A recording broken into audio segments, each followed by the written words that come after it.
अब संजय जी के पास आते हैं, लेकिन संजय जी के पास आने के पहले हम अपने कुछ जो हमारे दर्शक हैं उनको एक ग्राफिक्स बता देते हैं कि दरअसल 2014 और 2019 के जो पार्लियामेंट के चुनाव हुए थे उनमें महाराष्ट्र में किस पार्टी को कितनी सीटें मिली थी, कितने प्रतिशत वोट मिले थे, ताकि हमको ये आकलन करने में आसानी हो कि जब ये कहा जा रहा था कि शिवसेना, एनसीपी और कांग्रेस अगर एक साथ आ जाएगी तो फिर बीजेपी के लिए मुश्किल पैदा होगी। और अब चूंकि बीजेपी, शिंदे ग्रुप और अजीत पवार ग्रुप एक साथ आ गए हैं, तब फिर क्या स्थिति पैदा होती है। सबसे पहले हम 2019 का जिक्र करते हैं। 2019 के जो पार्लियामेंट के चुनाव हुए थे उसमें 48 सीटें महाराष्ट्र की थी, उसमें बीजेपी को 23 सीट, शिवसेना को 18 सीट, कांग्रेस को 1, एनसीपी को 4। ये तो सीटों का जिक्र है। जो वोट मिले थे, वोट प्रतिशत जो था महाराष्ट्र लोकसभा 2019 में, उसमें बीजेपी को 27.84%, शिवसेना को 23.50%, कांग्रेस को 16.41%, एनसीपी को 15.66% वोट मिले थे। अब चूंकि उस वक्त बीजेपी शिवसेना 7 चुनाव लड़ी थी, लेकिन पार्लियामेंट चुनाव के बाद बीजेपी शिवसेना अलग अलग हो गई और कांग्रेस एनसीपी के साथ मिल गई थी। तो वैसी स्थिति में अगर 2019 को बेंचमार्क माने तो कितने प्रतिशत वोट होते हैं? एनसीपी का 15.66, शिवसेना का 23.50, कांग्रेस का 16.41, यह आंकड़ा बैठता 55.47। यानी 2024 के चुनाव में अगर पुरानी एनसीपी, पुरानी शिवसेना और कांग्रेस होती तो अंकगणित के हिसाब से वोटों का आंकड़ा ये बैठता था। अब ये 24 में एग्जैक्टली यही होता नहीं होता, वो तो अलग तरीके का सवाल है। वही मैं संजय जी से पूछूंगा कि दरअसल कागज पे तो अच्छा लग रहा है, लेकिन वाकई में क्या होता। अब एनसीपी में भी फूट पड़ गई है, शिवसेना में भी फूट पड़ गई है और कांग्रेस अकेले बची हुई है। और इन तीनों के बीच में अभी भी एक तरीके का गठबंधन जारी है, यानी शरद पवार, उद्धव ठाकरे और कांग्रेस। अब 2014 को एक बार देख लेते हैं। 2014 के जो आंकड़े हैं वो भी कमोवेश इतने ही इसी तरीके के हैं। महाराष्ट्र लोकसभा चुनाव 2014 में बीजेपी को 23 सीट, शिवसेना को 18, कांग्रेस को 2, एनसीपी को 4। यानी 2014 में बीजेपी शिवसेना की सीटें एक जैसी थी, वोटों का प्रतिशत भी कमोबेश उतना ही था। बीजेपी को 27.6% वोट मिले थे, यानी लगभग उतना ही प्रतिशत था। शिवसेना को कुछ प्रतिशत ज्यादा वोट मिले थे, 20.8, कांग्रेस का वोट प्रतिशत बढ़ा था 18.3, एनसीपी का कमोबेश उतना ही था। यानी जो बीजेपी, शिवसेना, कांग्रेस और एनसीपी का जो वोट जो सामाजिक आधार है महाराष्ट्र के अंदर, वो लगभग 2014 के पार्लियामेंट के चुनाव में, 2019 के पार्लियामेंट के चुनाव में लगभग एक जैसा दिखाई पड़ता है। उसमें ज्यादा फर्क नहीं है। सीटें भी 2014 में बीजेपी ने 23 जीती थी, 2019 में भी 23 जीती। शिवसेना ने 18 सीट जीती थी, 2019 में भी 18 सीट जीती थी। कांग्रेस की सीट 2019 में एक घट गई थी, पहले 2 थी अब 1 हो गई। लेकिन जो एनसीपी है उसकी 4 सीटें बरकरार रही थी। संजय जी, अब ये आंकड़ों का खेल है। आपको क्या लगता है कि 2024 के लिए जैसा कह रहे हैं कि सब कुछ किया गया है, अब 2024 में सामाजिक आधारों को देखते हुए अभी भी उद्धव ठाकरे, शरद पवार और कांग्रेस एक साथ है, इनमें कितना बदलाव दिखाई पड़ेगा आपको? 2019 के जो वोट मिले इन तीनों पार्टियों को, और जब दोनों पार्टियां शिवसेना और एनसीपी एकजुट थी, कोई इसमें फूट नहीं था, उसका आपने आकलन किया और ये लग रहा था कि तकरीबन उन्हें 55-56% वोट मिल सकता था अगर वैसे ही वो चुनाव लड़ते 2024 में तो। लेकिन अब देखिए, शिवसेना में भी फूट हो गई है और एनसीपी में भी फूट हो गई है।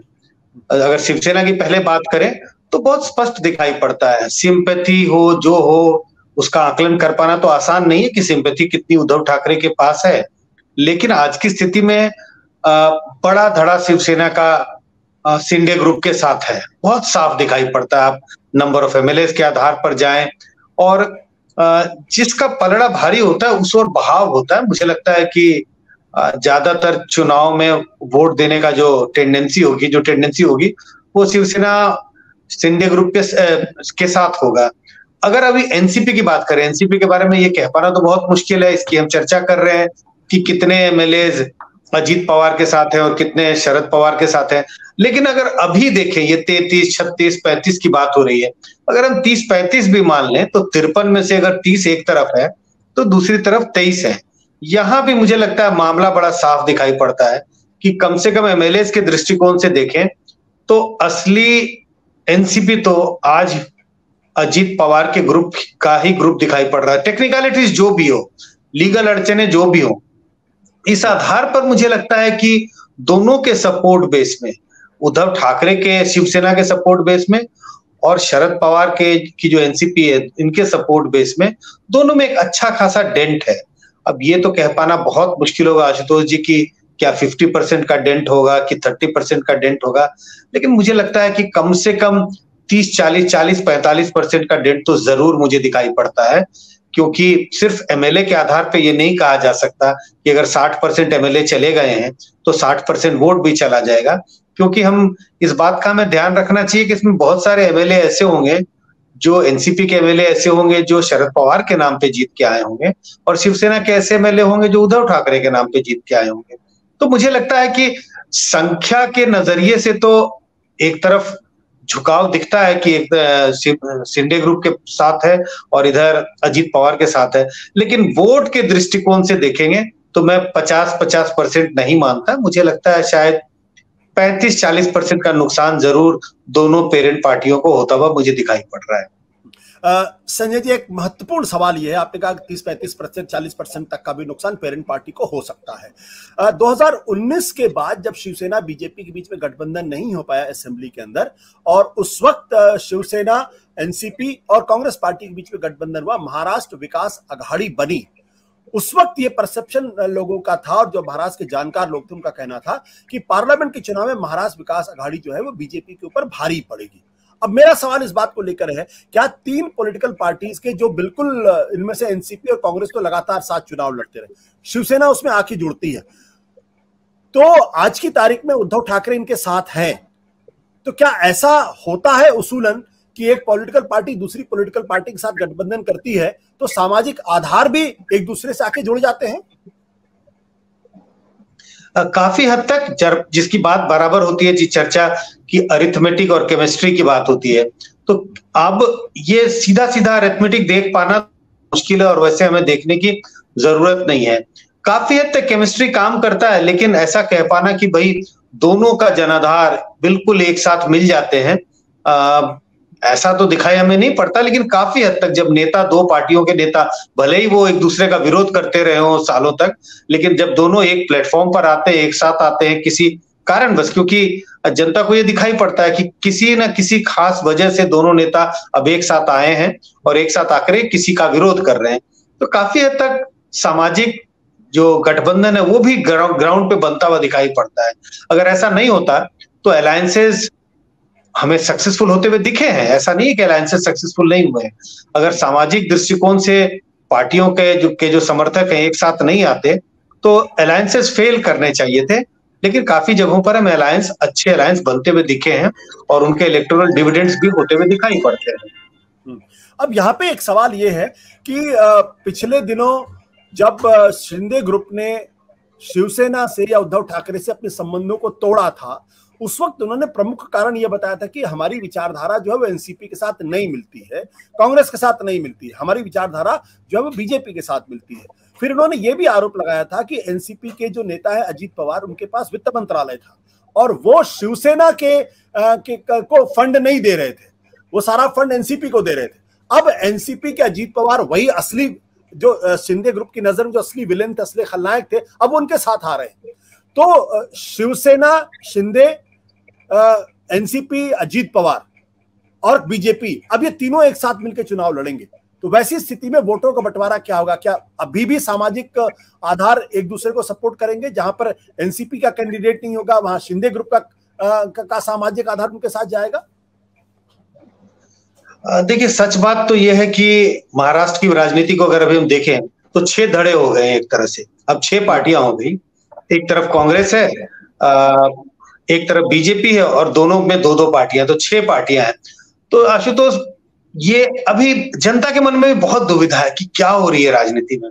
तो अगर मैं खिचड़ी का उदाहरण दूं, और जब आप खिचड़ी पकाते हैं और उसमें तमाम सब्जियां, तमाम चीजें डाल दें और फिर कहते हैं कि स्वाद अच्छा लगे या बुरा लगे, जब अच्छा लगता है तो ये कह पाना बड़ा मुश्किल होता है किस वजह से खिचड़ी का स्वाद अच्छा हुआ है या किस वजह से खिचड़ी का स्वाद बेस्वाद हुआ है।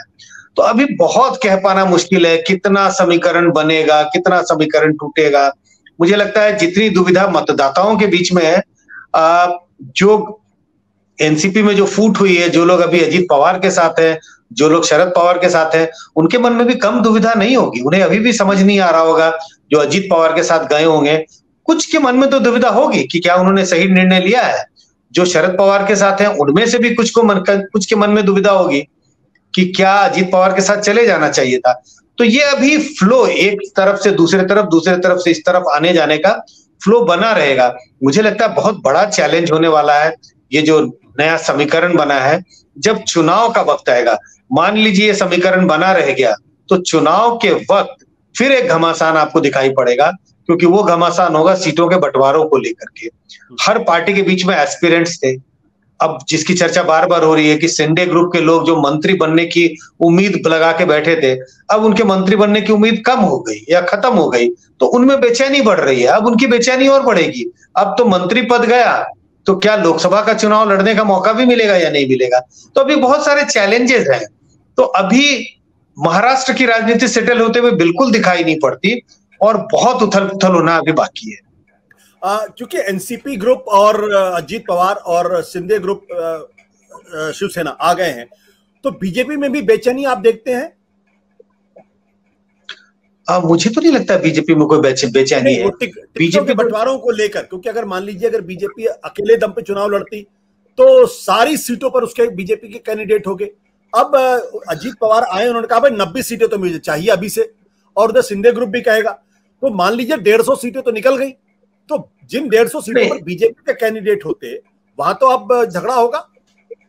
ये तो जरूर है कि बेचैनी कुछ ना कुछ तो होगी, लेकिन बीजेपी एडवांटेजियस पोजीशन में है दोनों। अगर आप लोकसभा के सीटों के बंटवारों की बात करें या विधानसभा के सीटों के बंटवारे की बात करें, नॉर्मली जब भी सीटों का बंटवारा होता है अलायंसेस के बीच में, तो पास्ट इलेक्शन रिजल्ट्स को आधार बनाया जाता है, और पास्ट इलेक्शन रिजल्ट्स के आधार पर बीजेपी की क्लेम बनी रहेगी कि भाई हमारी 120-125 सीटें तो हम जीते हुए हैं, तो उन जीती हुई सीटों पर तो हमें चुनाव लड़ने का हमारा अधिकार बनता है। वही अगर लोकसभा की सीटों की बात होगी, वहां पे भी बीजेपी की जो सीटें हैं जहां बीजेपी जीत चुकी है, की जीते हुए कैंडिडेट है, तो उस पर उनका क्लेम बना रहेगा।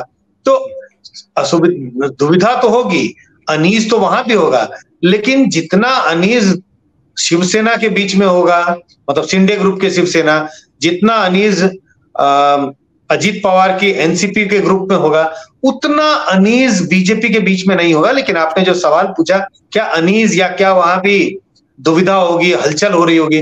जरूर हो रही होगी। एक सवाल और, 2014-2019 में जब शिवसेना और बीजेपी साथ लड़े थे तो 41 सीटें 48 में से उनको मिली थी दोनों बार, जो ओवरवेलमिंग नंबर है। अब शिवसेना भी टूटी हुई है, एनसीपी भी टूटी हुई है, और दोनों तरफ 3-3 पॉलिटिकल पार्टीज हैं। तो क्या जो लड़ाई 2024 होने वाली है, क्या अभी भी बीजेपी 41 सीटों का दावा कर सकती है? 41 सीटें उनके पास आएंगी? नहीं, बीजेपी तो दावा नहीं कर सकती, एनडीए दावा कर सकती है। दावे करने में तो कोई बात नहीं है। अभी मैंने सुना कि लालू यादव ने यह दावा किया है कि विपक्षी पार्टियां जो है 300 सीटें जीत रही हैं। तो दावा तो आप कुछ भी कर लें, लेकिन देखिए मुझे लगता है कि कुल मिलाकर करके बातचीत करते हुए मैं कुछ और उस पर जिस तरह से फूट हुई है महाराष्ट्र में, ये सब देख रहा हूं, और मतलब उस पर कुछ एनालिसिस की कर रहा था, और मुझे लग रहा है कि सब मिलाकर के, कुल मिलाकर के बीजेपी को बहुत फायदा होगा। क्योंकि अब ये एक तरफ बीजेपी है, एक तरफ कांग्रेस है। कांग्रेस का जनाधार हमें पता है जितना पहले था उसके हिसाब से, मतलब उनका जनाधार नीचे हुआ है। अब ये जो दोनों पार्टियों में जो टूट हुई है, इससे जो वोटरों के मन में जो एक तरह से दुविधा होगी, और जितना वोट बटेगा उतना बीजेपी के पक्ष में जाएगा। तो मुझे लग रहा है BJP as an individual party उसको फायदा होता हुआ मुझे 2024 में दिखाई पड़ रहा है। अब सवाल है कि इंडिविजुअल पार्टी के रूप में उन्होंने जैसे अगर 20 सीटें जीती थे तो उससे कम तो नहीं जीत रही है। अब वो एनडीए को कितना आएगा ये कह पाना तो बहुत मुश्किल है, क्योंकि जिस वक्त ये चुनाव में जाएंगे उस वक्त क्या शेप होगा बहुत मुश्किल है कह पाना। लेकिन अगर हम ये मान ले आज जिस स्थिति में है एनडीए, महाराष्ट्र में जो गठबंधन है अजीत पवार, शिंदे ग्रुप और बीजेपी, तो क्या ये दावा वो कर सकते हैं कि 41 सीटें जीतेंगे? मुझे लगता है ये दावा थोड़ा बड़ा दावा होगा। इतनी सीटें जीतते हुए तो मुझे दिखाई नहीं पड़ते, लेकिन क्या वो 40 का कोई 20 होने वाला है? मुझे ऐसी भी स्थिति दिखाई नहीं पड़ रही है, क्योंकि बीजेपी अपना प्रभाव जमाए हुए है। बीजेपी अपनी 28-30% वोट लेके जमी हुई है वहां पे, और वो एक बड़ा एसेट होने वाला है बीजेपी के साथ। सत्य हिंदी का ऐप डाउनलोड करें गूगल प्ले स्टोर पर।